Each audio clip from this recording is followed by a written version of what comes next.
சென்று சேர வேண்டும்.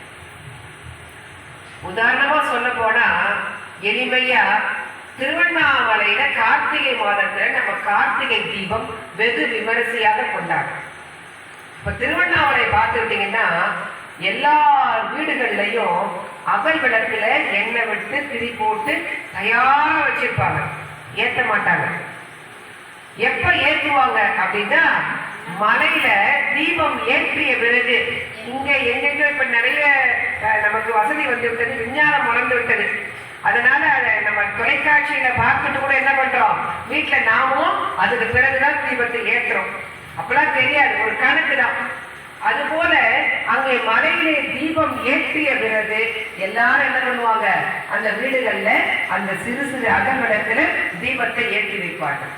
இது எந்த நிகழ்வை குறிக்கிறது வாழ்க்கையில அப்படின்னு சொன்னா, அவன் உருவம் இல்லாதவன், அவன் எப்பேற்பட்டவனாம், பேரொழியாக இருக்கக்கூடியவன், நெருப்பு மலையாக இருக்கக்கூடியவன். அந்த அண்ணாமலை என்பதே நெருப்பு மலை. 4 யுகங்கள்ல ஒவ்வொரு யுகத்துல ஒரு மலையாக அது நமக்கு காட்சி கொடுத்து கொண்டிருக்கிறது. இது கலியுகம், கலியுகத்திலே மண்மலையாக நமக்கு காட்சி கொடுத்து கொண்டிருக்கிறது. நெருப்பு மலையாக அவன் யாருக்கு காட்சி கொடுத்தான் அப்படின்னா, நமக்கு இல்ல, பிரம்மனுக்கும் அதற்கு அடுத்தாற் போல திருமாலுக்கும் தான் யார் என்பதை நெருப்பு மலையாக நின்று காட்சி கொடுத்தார் என்று சொல்லுவார். ஏன் அவர்களுக்கு காட்சி கொடுக்க வேண்டும் நெருப்பு மலையாக அப்படின்னா, பிரம்மனுக்கும் திருமாலுக்கும் ஒரு வாக்குவாதம், ஒரு சண்டை வந்தது. அந்த சண்டை என்ன, இதெல்லாம் புராண கதைகள்னு நம்ம எடுத்துக்க கூடாது. இந்த கதைகள் நம்முடைய வாழ்க்கையில நாம எப்படி வாழ வேண்டும் அப்படிங்கிறதுக்கான ஆன்மீக செய்தி. இந்த செய்தியிலிருந்து யாரோ 2 பேர், தேவாதி தேவர்கள், சிவபெருமான், அவங்க ஒரு திருவிளையாடல் நிகழ்த்தினா அது பிரதோஷ அன்னைக்கு நம்ம வந்து சேவிக்கிறோம் அப்படிங்கிறது இல்ல. இதன் மூலமா வாழ்க்கையில நமக்கு சொன்ன பாடம் என்ன, நாம் அதிலிருந்து எதை எடுத்துக்கொள்ள வேண்டும், அதுதான் பகவானுக்கு பிடித்தமான விஷயம். இப்ப இந்த பிரம்மனுக்கும் திருமாலுக்கும் ஒரு வாக்குவாதம் உண்டு. முதல்ல சண்டைக்கு இருந்தது யாருன்னு சொன்னா பிரம்மன் தான். இது பிரம்மனுக்கு, பிரம்மன்னா யார், அவருக்கு ஒரு உருவம் கொடுத்திருக்கோம். உண்மையிலேயே நம்மிடத்துல இருக்கிறது தான் பிரம்மம். என்ன பிரம்மம் அப்படின்னா, நாக்கு இருக்குல்ல, இதுல இருந்து பிறக்கிறதே வாக்கு. இந்த வாக்கு தான் பிரம்மம், வேற ஒண்ணுமே இல்லை. பிரம்மன்னா யாரோ கிடையாது, நம்ம இடத்துல பிறக்கிற வாக்கு இருக்கு பாருங்க, இதுக்கு ஒரு உருவம் கொடுத்தா அது பிரம்மம், பிரம்மன். சரிங்களா? அடுத்ததாக திருமால் சொல்றமே, இந்த திருமால் ஒரு உருவம் கொடுத்து வச்சிருக்கோம். அது நம்ம கிட்ட எங்க இருக்கு அப்படின்னா, நம்ம இடத்துல மனசுன்னு ஒண்ணு இருக்குல்ல, அந்த மனசுக்கு ஒரு உருவம் கொடுத்தால் அதுதான் திருமால். அப்ப இந்த மனசுக்கும் வாக்குக்கும் ஒரு சண்டை நடக்குது. எப்பவுமே வாக்குதான் முதல்ல வாயை விடும் இல்லையா? அதனால வாக்குதான் கர்வப்பட்டுடுமா. அப்ப மனசு கிட்ட போய் சொல்றதான், என்னன்னு, நான் இருக்கிறதுனால தானே, நான் பேசுறதுனாலதான் உள்ள மனசுன்னு ஒண்ணு இருக்குன்னு இவெல்லாம் எல்லாருக்கும் தெரியும்னு ஆரம்பிச்சுதான். உடனே மனசு சொல்லுச்சா, மனசுல இருந்துதானே எண்ணங்கள் பிறக்கிறது. முதல்ல எது எண்ணம், அதற்கு பிறகு அது சொல்லா வெளியே வரும். அந்த சொல்லுதான் செயலாக மாறும் இல்லையா? பல காலமாக ஐயா அவர்கள் கூட இப்ப குறிப்பிட்டாங்க, வசந்தி அம்மா சொன்னதை வைத்து நான் நினைக்கின்றேன். பல காலமாக இவருடைய குருநாதர் அவருடைய மனசுல அவங்க வணங்கிட்டு வந்திருக்காங்க. அந்த எண்ணம் சொல்லிட்டே இருந்திருப்பாங்க. குருநாதருக்கு அவர் உருவம் வேண்டாம், எனக்கு உருவத்தை வச்சு வழிபடாதீங்க அப்படின்னு சொல்லியிருக்காரு. ஆனால் இவர்கள் மனசுல அந்த எண்ணம் விதைக்கப்பட்டு அந்த எண்ணம் எல்லார்கிட்டையும் சொல்லிட்டே வந்திருப்பீங்க. எப்படியாவது அவருடைய குருவை நாங்க வணங்க வேண்டும், அதுக்கு ஒரு ஆலயம் எழுப்ப வேண்டும் என்கின்ற சொல் பிறந்து கொண்டே இருக்கும். அந்த சொல் இன்றைக்கு செயலாகி இருக்கிறது இல்லையா? அப்ப எது முதல்ல இருந்திருக்கணும்? எண்ணம் முதல்ல இருந்திருக்கணும். அப்ப அந்த எண்ணம் எங்கிருந்து வருகிறதுன்னா மனசுல இருந்து வருகிறது. அப்ப மனசு சொல்லுச்சா, நான் இருக்க போய்தான் உன்னால பேசவே முடியுது, நான் இல்லைன்னு சொன்னா எண்ணங்கள் கிடையாது, உள்ளொன்று வைத்து புறம் ஒன்று பேசுவாரு அப்படின்னு சொல்லுவார் வள்ளலார். அப்ப உள்ளம் நினைக்க வேண்டும். ஆண்டாள் திருப்பாவையில சொல்லுவான், வாக்கினால் பாடி மனதினால் நினைத்து அப்படின்பா. மனதினால் சிந்திக்க போய பிள்ளையும் புகு தருவான் அப்படின்பா. என்ன அர்த்தம்னா, மனசுல நினைக்கணும். முதல்ல நினைச்சதா என்ன பண்ணணும்? வாயார பாட வேண்டும். மனமாற நினைக்க வேண்டும், வாயார பாட வேண்டும். மனம் மொழி மெய் என்று தானே சொல்லுகிறாங்க. அப்ப எது முதல்ல இருக்கு? மனம். அப்ப மனசு சொல்லுதா, நான் இருக்கிறதுனாலதான் நீ பேச முடியுது அப்படின்னு சொல்லிச்சான். நான் வாக்கு ஒத்துக்க முடியல, நான் தான் பெரியவன் அப்படின்னு சொல்லிச்சான். இப்ப யார் இதற்கு நடுவுல தீர்ப்பு சொல்றது? தீர்ப்பு சொல்வதை ஏற்றுக்கொள்ளக்கூடியவர்களாக இருக்க வேண்டும் இல்லையா? நம்ம விட ஒரு பெரிய ஆள் இருக்கணும். அப்ப அவர் சொல்றதுதான் நம்ம கேட்க முடியும். அதனால நம்ம 2 பேரும் முடிவு பண்ணிக்க முடியாது. இப்ப யாரை கேட்கறது? சரி வாங்க சிவபெருமானை பார்த்து கேட்கலாம். சிவபெருமான்கிட்ட போய் கேட்கிறாங்க, வாக்கு பெரியதா, நான் பெரியவனா, இல்ல மனசு பெருசா அப்படின்னு கேட்கிறாங்க. இதைத்தான் அங்க எழுதுறாங்க, பிரம்மன் நான் பெரியவனா அல்லது திருமால் பெரியவரா அப்படின்னு கேட்பதாக சொல்லுகிறாங்க. ஆனா உண்மையில் நடப்பது நமக்கு தான். அப்ப மனம் பெரிதா வாக்கு பெரிதா அப்படின்னு கேட்க போய் சிவபெருமான் பார்க்கிறாரு. நடுவராக இருக்கிற பொழுது நான் தீர்ப்பு சொல்வதை விட ஒரு போட்டி ஒண்ணு உங்களுக்கு வைக்கிறேன். இந்த போட்டிய நீங்க என்ன பண்ணுங்க, அதுல யார் ஜெயிக்கிறீங்களோ அவர்களே பெரியவர் அப்படின்னு நான் தீர்ப்பு கொடுத்துடுறேன் அப்படின்னு அந்த மகா பெரியவர் சொல்லுகிறார். இப்படி சொன்ன உடனே அந்த மகா குருவினுடைய வாக்கில் இருந்து வந்ததுதான் அது இல்லையா? அவர் சொல்லுகிறார், என்ன பந்தயம்? உடனே அவர் சொல்றார், என்னுடைய திருவடி, என்னுடைய திருமுடி, இந்த 2 யார் முதல்ல பார்க்கிறீங்களோ அவர்களே ஜெயித்தவர். சரி, யார் எதை பார்க்க போகிறீர்கள்? போட்டி வச்சாச்சு. ஒண்ணு திருவடியை பார்க்கணும், இந்த திருமுடியை பார்க்கணும். யார் எதை பார்க்க போறீங்க? இதை நீங்க பாருன்னு நான் சொல்லல, எப்பேற்பட்ட. அதனாலதான் இந்த மாமனார் மாமியார் மருமகள் வீட்டுல ஒரு குழப்பம் வருகிற பொழுது, அக்கம் பக்கம் சண்டை வருகிற பொழுது ஆன்மீகம் எப்படி நமக்கு பயன்படுகிறது பாருங்க. ஆனானப்பட்ட சிவபெருமானே திருமாலுக்கும் பிரம்மனுக்கும் போட்டி வைக்கிற பொழுது நீ திருமுடிய பாருப்பா, நீ திருவடிய பாருப்பான்னு சொல்லல. நீங்களே முடிவு பண்ணிக் கொள்ளுங்கள். தீர்ப்பு சொல்வதுதான் என் வேலை, தேர்ந்தெடுப்பது உங்களுடைய வேலை. இதைத்தான் நம்ம தினந்தோறும் வாழ்க்கையில எதை தேர்ந்தெடுக்க வேண்டும், எப்படி செய்ய வேண்டும் என்பதுலதான் நம்முடைய வாழ்க்கையினுடைய சூட்சுமமே அடங்கி இருக்கு. இப்ப எது ஜெயிக்குது பாருங்க. வாக்கு நினைக்குதான், பிரம்மன் நினைக்கிறானா போய் திருவடிய பாக்குறது. எது பெருசு? திருமுடி தானே.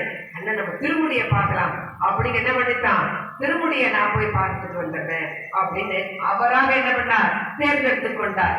மனம் நினைக்கிறதா, திருமால் நினைக்கிறாரா?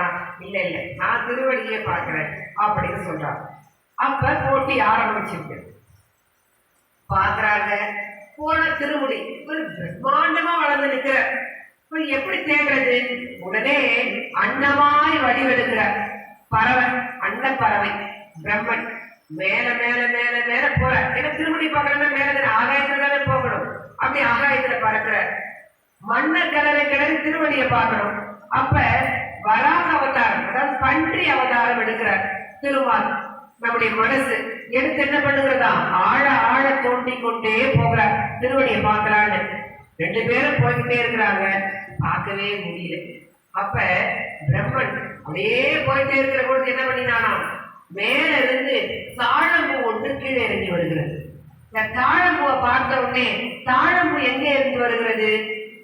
தாழம்பூ யாருக்கு உகந்தது அப்படின்னா, சிவபெருமானினுடைய திருமுடியை அலங்கரிக்கக்கூடிய பாக்கியம் தாழம்பூக்கு இருக்கிறது. அப்படி சூடிட்டு இருக்காரா? இப்ப தாழம்பூ எங்கிருந்து வருகிறது? அப்ப பெருமானினுடைய திருமுடியில இருந்து இறங்கி வருகிறது. அதனால இந்த பிரம்மன் பார்த்தானா, தாழம்பூவை கூப்பிட்டு, நீ அங்கிருந்து வந்து எவ்வளவு நாள் ஆகும்? கோடானு கோடி கோடானு கோடி கோடானு கோடி ஆண்டுகள் ஆகிறது அப்படின்னாலாம். அப்ப இவனே கோடான ஆண்டுகளாக பறந்துட்டு இருக்கான், மேல பார்க்க முடியல. அப்ப இன்னும் எத்தனை கோடி ஆண்டுகள் மேல போவது? அதனால அசைவிட்டான்.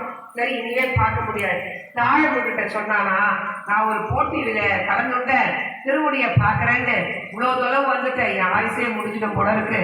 அதனால நீ எனக்காக ஒரு உதவி செய். என்ன செய்யணும்? சிவபெருமான்கிட்ட வந்து நான் திருமுடியை பார்த்து விட்டேன். இதுதான் 4 சுவர் இருக்கு. நாம பண்ற தப்பு யாருக்குமே தெரியாது. நம்ம நினைக்கிறோம்ல எத்தனையோ விஷயங்கள், யாராக இருந்தாலும் சரி, என்ன பண்றோம், யாராவது பாக்குறாங்களா, யாரும் இல்லப்பா, அப்ப தைரியமா பண்ணு அப்படி நம்ம நினைச்சு செய்யறோம்ல.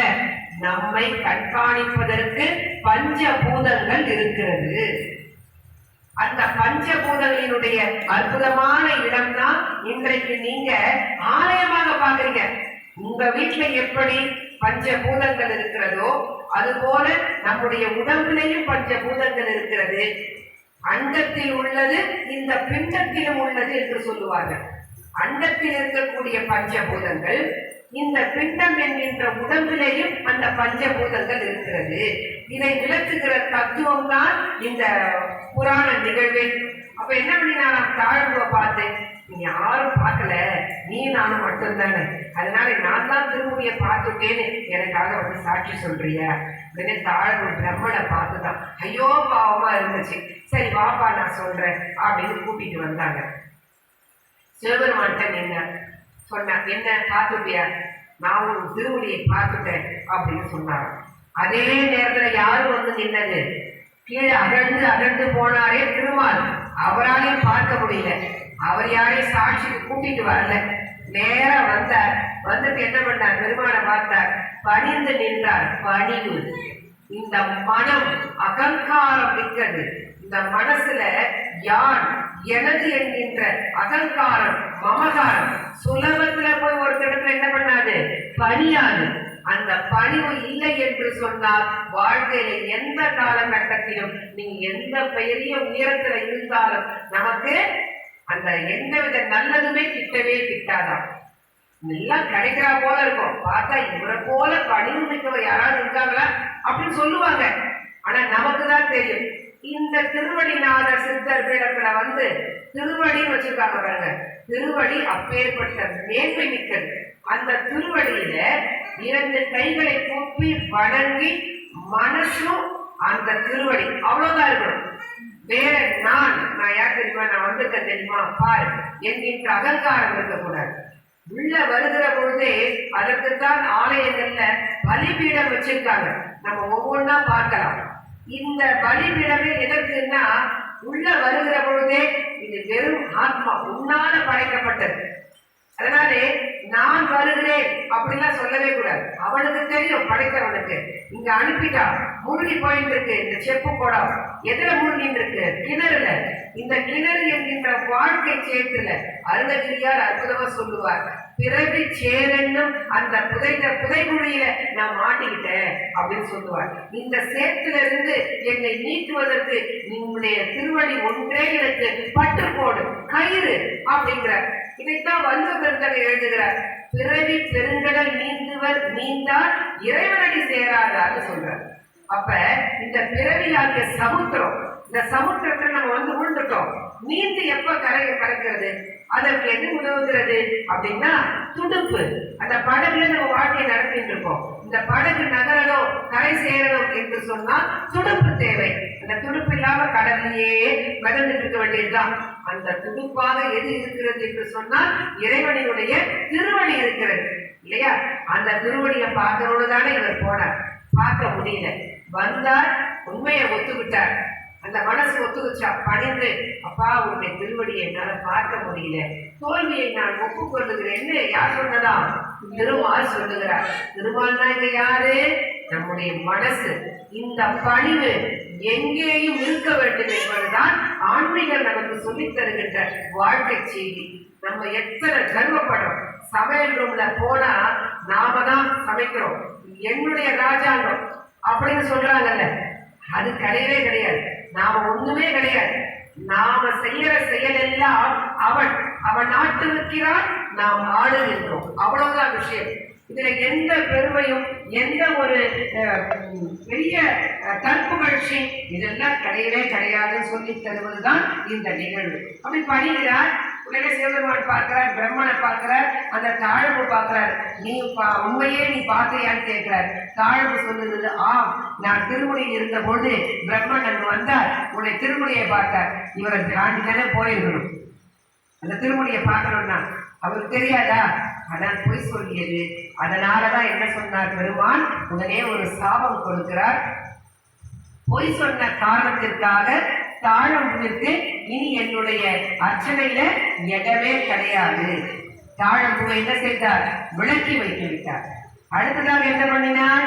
இந்த பொய் சொன்னார் இல்லையா, எப்பவுமே ஒரு கொலை பண்றாங்க, இல்ல ஒரு தப்ப பண்றாங்கன்னா பண்றவங்களுக்கு தண்டனை உண்டு. ஆனால் அதை செய்யும்படியாக தூண்டினார்கள் பாருங்க, அந்த தூண்டுறவங்களுக்கு தான் என்ன தண்டனை 10 மடங்கு அதிகம். ஒருத்தர் தானம் செய்கிறார் அப்படின்னு சொன்னா அந்த தானத்தை என்ன செய்யக்கூடாது? தடுக்க கூடாது.